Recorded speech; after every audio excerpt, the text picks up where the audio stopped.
a real problem in the world today with all the CO2 from all the different processes, especially from our combustion of hydrocarbon fuels. And the CO2 builds up in the atmosphere and it kind of turns the earth into a greenhouse. So we trap the heat from the sun. And so the temperature rises, and as it rises, we've got problems.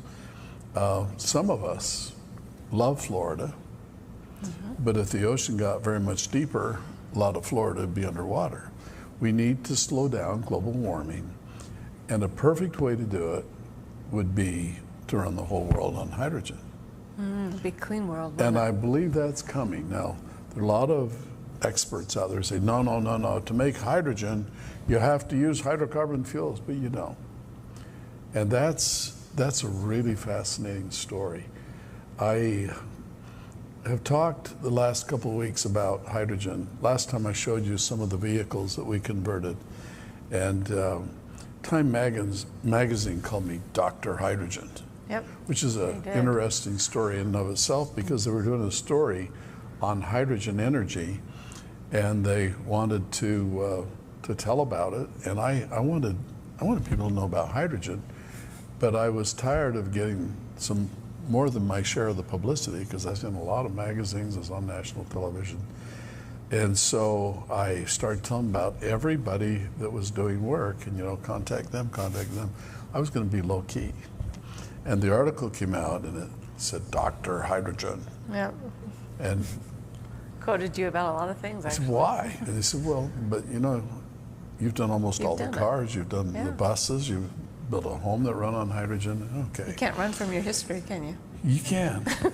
you can try. But I didn't run fast enough. Anyway, hydrogen is going to be very important in our future. What if there was a way to make enough hydrogen so that not only there would be a lot, but it would be very affordable?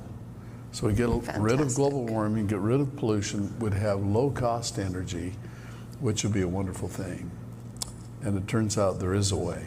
And it's a different kind of hydrogen.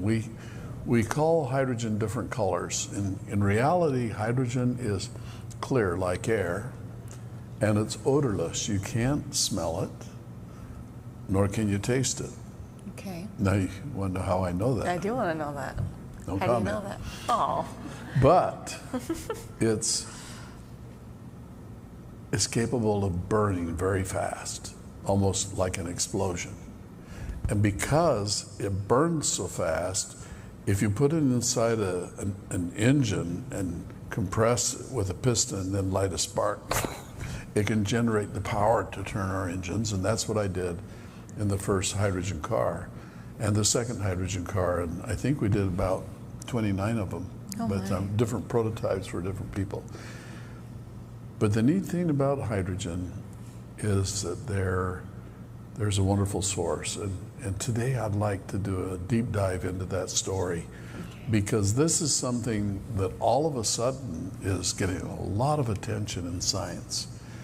And so if you make hydrogen from water, the way that you pull the water molecule apart determines what kind of hydrogen it is. If you pull if you get the electricity to pull water into hydrogen and oxygen from solar, then it's green hydrogen, they say. Now it's still clear, but we call it green hydrogen because it came from a green source. If you make it from coal, and I wrote a book about making it from coal. It's a great way to use coal because it's cleaner than burning coal. But if you make it and get the energy to pull the water apart from coal, it's called black hydrogen. But then there's another kind of hydrogen, which is called white hydrogen. And that's the one I want to talk about today. White hydrogen, I think, is the one that's going to really wake up the world. And that would be hydrogen that you don't make. It's just there. There it is. No CO2 to make it. It's just there, and it's very, very affordable. So where is it? Where is the white hydrogen? I don't know. It's with the Wong hydrogen? So, may I interrupt for a minute? Okay, time out. So, you get... I was just getting going, too. Did you notice? I had momentum. You have solar that makes hydrogen, and from a green source, why would it not be yellow? So what does a green source mean? This is what happens when you try to explain chemistry to an electrical engineer. They Students just and I don't want get to it. know. Green source. Well, it isn't green, but No. they're saying it's a green source, meaning that it's friendly to the environment Okay. because it doesn't create pollution as a byproduct, okay? Okay. And you can pretend whatever color, but white hydrogen, hydrogen that you don't have any pollution, no carbon dioxide, no global warming, no greenhouse, and it's very affordable. That's the one we want to talk about. Okay. Please. White. We're going to get more interruptions. I can see it coming. Because I'm excited. I want to Oh, understand. yeah, she's excited to interrupt. Anyway, back on track. We're just going to plow right through her interruptions. Okay. Politely. White. Was there anything else? White hydrogen. We want to know all about it. Thank you. All right, so here's the deal. I was building hydrogen cars. I was building the hydrogen house. I was building the hydrogen economy one day when I got a telephone call. And this was a telephone call, unlike the guy, you know, I remember. Yeah, I remember. By the way, did you see that phone that Tobias was talking about that filled up the whole trunk? I had one of those. Yes, they were Yeah. rare. How'd you get one? Yeah, in my state, there were 6 people that had one of those. I had to have that car phone. Hello.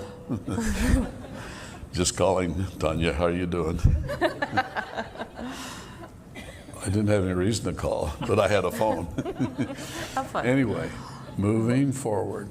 So I got a call, and this call was from a guy that said his name, and I'd never met him before. I didn't know who he was, but he said my name is Don Clark. I'm the president of CFA Oil. We were drilling a natural gas well out in the state of Kansas, and something really strange happened. What? He says, well, when you drill a well, you get a big rig with a big drill and you go down deep, deep, deep, deep in the earth. We were down about 2,000 feet below ground, and we hit some gas. And so when you get a well that hits gas, that's good news. That's what you're trying to do, is find natural gas. So you pull the drill up out of the hole, and then you push a big pipe down in the hole so that it won't cave in. And you push it clear down to the bottom. Now the pipe's sitting there, but you want to seal it up, and so they pump concrete under pressure, wet concrete, down in the pipe, and it goes down in the bottom and comes up around the outside, and when it sets up, it makes the hole very permanent, and it keeps things from leaking between layers, and it's a good thing. So we finished the hole by putting in the pipe, and we put in the concrete. We went home. He said we came back the next day, and the concrete still hadn't set up. It was still runny. It hadn't gone hard, and it had been overnight. And that just doesn't happen. And so we knew that the concrete company had sent us bad concrete. Maybe they forgot to put the cement in it or something. So they called them and complained, this concrete is no good. So they sent out more trucks of cement, and they pumped it down in the pipe. And as went down the middle of the pipe, it got down the bottom, come up around the outsides, and pushed the old mud out, which was still runny. But as soon as it came out on the ground, I should settle down. As soon as it comes out on the ground, it immediately turned hard into concrete. And he said, no one can figure out what possibly could be going on unless there's hydrogen in the well. And I said, well, everybody knows that if there was hydrogen stored way down below ground thousands and thousands of years ago, because hydrogen's so small, it would have leaked out into the atmosphere and it'd be gone. And he said, I know, but what else could it be? He said, will you please come and visit our well and see if it's hydrogen? Well, when he said hydrogen, I got really excited. So I took a drive out to their well, and it was just south of Junction City, Kansas. I showed you a map last time of that. And I went to that well, and they showed me where the little valve was so I could open it up and let some of the gas come out. And I did, psst, just a little stream of gas. Now what do you do with it? Well, how do you test to see if it's hydrogen? I guess you could light a match, blow it up. I didn't do that. But what I did is I listened to it. You listened. I listened to it. And you know, I started working with hydrogen when I was in the 9th grade in junior high school. I lived my life with hydrogen. And so I kind of learned a lot of things about it. You know, it's like a good friend, and I know all of its quirks. I know its good things. That's why they call you Hydrogen Man. They do.